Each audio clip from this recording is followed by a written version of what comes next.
Welcome to another video on Introduction to Game Development with Asha Akanksha Foundation. In today's video, we'll learn how to install Unity Hub, then we'll install Unity Editor, and then we'll get an introduction to the editor. So let's get started. So let's start with the installation and setup for Unity. So in order to use Unity, you have to install the Unity Hub from Unity's website. Unity Hub is basically an application that manages all your projects and the different versions of Unity is installed on your computer.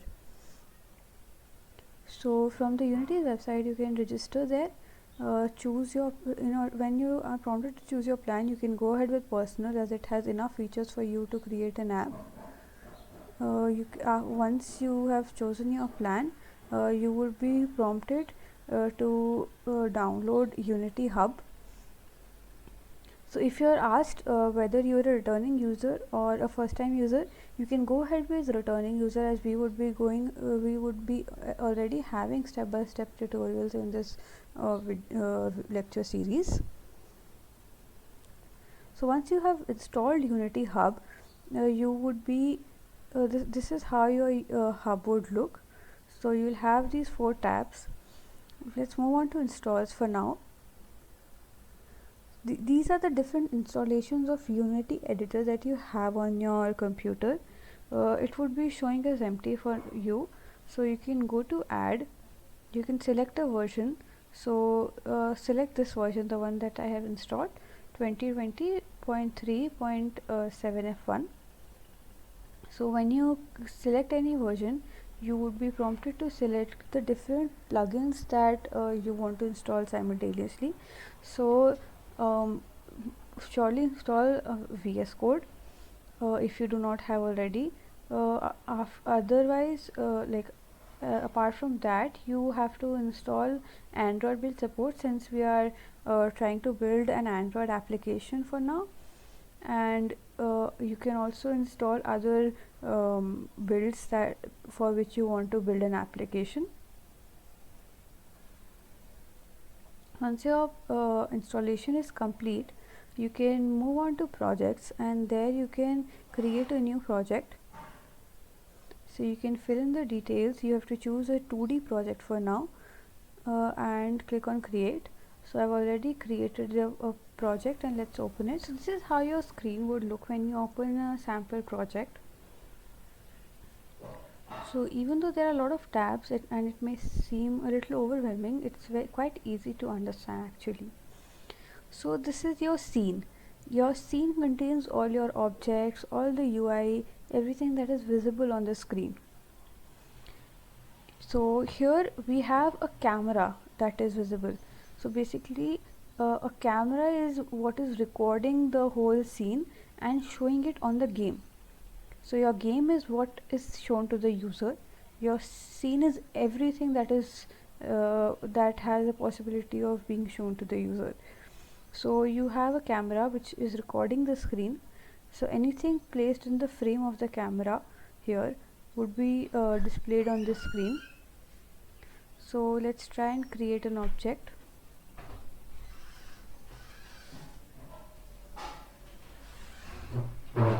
So here a new object has been created. Let's name it player. Now you can see that this inspector section is opening up whenever you click on an object. This inspector section basically shows you the different components of an object or different properties of an object. So here, for example, you can see the transform component. It stores the position, the rotation, and the scale of the object. So for example, if I change the position to 0 0, the object has been placed in the center. You can also change the scale. Now since it's a circle, we can't change the rotation right now, but let's try changing the scale. So scale is basically the size of the object along that axis. So now I have made it to 5, so it has been elongated along the x-axis. Now here's a sprite renderer. What is actually a sprite? A sprite is the figure, the actual image that is being shown for every object. So here the sprite that has been chosen is circle. you can change your sprite to any object here. So for example, if I change my sprite to this figure, the figure has been changed on the screen.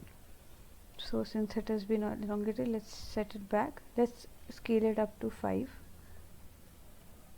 So you can see that the sprite has changed. You can also add different components, so you can add animation, audio, and a lot of different things that we would learn about. So let's try out a rigid body.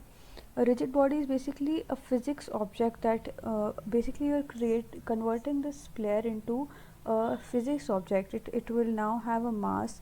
It would be affected by gravity, since here's the gravity scale is enabled and is set to 1. You can change the value of gravity that is being acted upon on this object.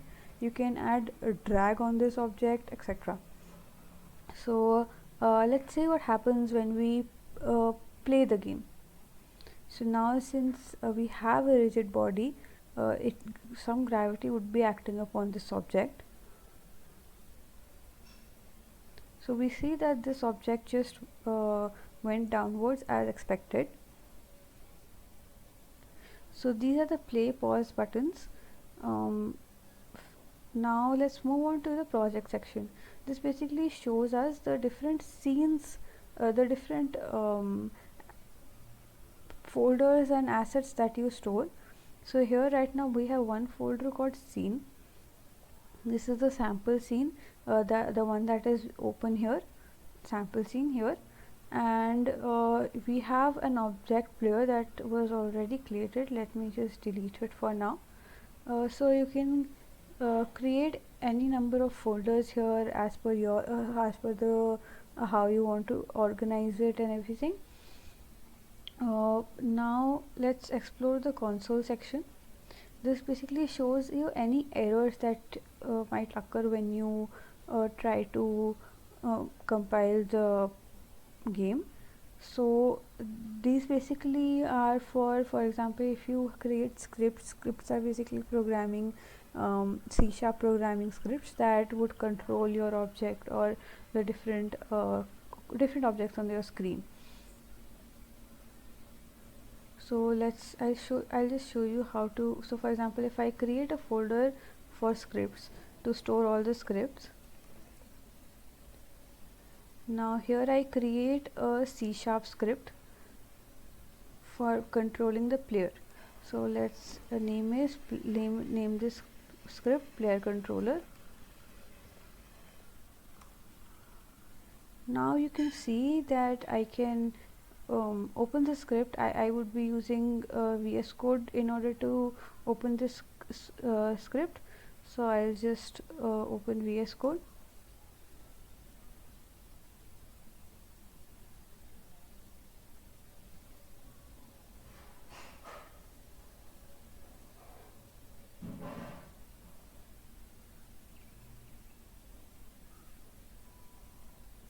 So here in the assets in the scripts folder, we I think it was, yeah, so basically this we are selecting the scripts folder that we want to open. So here we can see that we have a player controller.c# script. This has a start function and update function. So let's explore the different components of creating a game in the later videos. So this is the basic functionality of the different components of Unity that I showed you. So let's summarize whatever we have learned till now. We learned how to install the Unity hub. We installed Unity editor from the hub, and then after that we got a detailed introduction to the Unity editor.